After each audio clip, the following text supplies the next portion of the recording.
2016, the year I didn't see coming, the one that totally shook me out of complacency. I was having a nice job, earning decent money, surrounded by these amazing colleagues and loving family. But for some reason, I was restless. You see, I had always been the golden child, a teacher's pet, one of the top 5 in class. I got 2 scholarships after high school, and then I managed to do them both while working part-time in between. And then after school, I got offered a job immediately, and then got promoted to be a junior manager in less than a year. My life had been on autopilot. I realized that for 23 years, I never fucked up. I longed for the unknowns, the adrenaline of sorts. So I started to traveling solo abroad, going clubbing, getting wasted, you know the drill, things you do at 16. But for the first time in 23 years, I just wanted to fall and make mistakes. And then I got my wish. One Tuesday night, here in Phnom Penh, I was out drinking alone at the bar. I guess it must have been a rough day at work. Then suddenly, I got approached by a German guy whom I thought was way out of my league. I mean, it was so pretty and all the muscles and tall and handsome. I mean, don't get me wrong, I dated guys before, but it never came with a complete package, you know? So, so I was instantly drawn to him. I'm just gonna call him D. Right, D was on his first business trip to Southeast Asia, and he was traveling with his other 2 brothers whom I got introduced to later on. And it was such a friendly encounter, you know, we had such a nice talk. And then I kept seeing 3 of them a few more times. And things clicked that I spontaneously decided to join their Siem Reap trip later that same weekend. I had the best time of my life.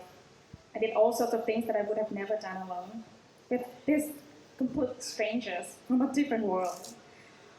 Right, so they all went back to Germany, and then Dee and I started texting, slowly at first, but then very frequently, you know, and I enjoyed it. I was so comfortable talking to him. I never felt the need to try to sound smart, to look pretty. You know, it was just that natural. And then 6 months later, Dee said he wanted to visit me. So I arranged a trip to the south of Cambodia. And then, that very first night in Kampot, while we were having dinner along the river, Dee looked at me and said that he saw home in my eyes. He said he wanted a future with me. I was so overwhelmed, and I said yes. And then we did long-distance relationship. You know, we would see each other once every 2 months, and it felt like the first day all over again. The intensity, and we just kept falling hard for each other. That in less than a year, Dee asked me to move to Germany with him. I was tempted, but I thought it was such a big move, so I said no. And then we broke up. Somehow we managed to stay friends, and we went back to the first stage all over again, friendly text, you know, how was it going, that kind of thing. And I missed him. I missed the things that we had, that deep down I knew I had to see him again. So in April 2018, I managed to get a visa to Europe. It took me 3 months. You guys made it so hard for us. I was so excited. I called Dee, and then I asked him to come and see me in Amsterdam. It was such a pleasant encounter, you know. It was such a pleasant catch-up. I sensed the longings, and I wanted a second shot with him. So a few months later, I asked him to go to Vietnam with me. And we went to the north of Vietnam, We did a lot of things, and it was perfect. It was perfect that one night on a cruise tour in Halong Bay, I got the courage to lay bare my feelings for him. I told him I wanted to start things over. D went quiet. A sudden thought, liquid and worry, began to crystallize in my head, the one that led to this very first stirring of panic. There was another girl back home, and he had no intention of telling me. The trip ended, and I went back to my normal life, trying my very best to ignore his texts. Then months later, I decided to write him a letter, a 5-page letter. But don't worry, I'm not going to read everything to all of you. I'm sure we don't have time. But here are the bits and pieces of what's inside. Right, so the letter begins with Dear D. And then insert the story of what I just told you guys, with more description and a tone of a girl who was head over heels with the notion of romance. And I said, "You're so dead to me." I put my name, Savdey, and I wrote, "The girl you don't get to keep." The girl you don't get to keep. Then I blocked him from every social media.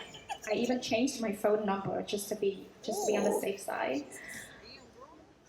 And it was a full 5 pages of me twisting every single detail to make him look like a complete real jerk, and I, the sweet and innocent girl with her heart broken.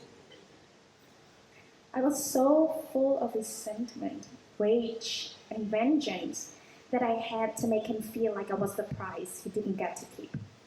I accused him for stringing me along, keeping that girl out of the conversation, when the truth is, I wasn't the victim alone. Back in 2016, when we first started texting, I was actually on dates in between, but I never mentioned that to him. And then in 2017, when he confessed his feeling to me, I was so obsessed with the idea of being in a romantic relationship. My life was boring before I met him. I couldn't let the idea go, so I said yes. And then even when we did the long distance relationship, D was the one who had to fly all the way to see me. It was never a discussion that I should fly halfway to see him. Then after the breakup, in less than 2 months, I jumped right into another relationship with this guy. And I got so serious with him until he had to move back to France in 2018. So, remember the trip back in Amsterdam? That was actually me trying to win my ex back. And I thought it would be nice to see D. And then things didn't work well, so I was devastated. I was so devastated that I asked D to accompany me to Vietnam. And the cruise tour, it didn't just happen. Somehow we happened to be on this boat full of married couples, twice our age. And I got interrogated by all these women asking me of how D and I met. And then this one particular lady just said that she thought D was going to propose. Said she saw the way he looked at me, and it reminded her of the one that she got from her own husband. So, I think she put thought in my head. Or maybe I just went through a series of dates and another serious breakup after D, but all of a sudden, I was just tired. I was tired of dating.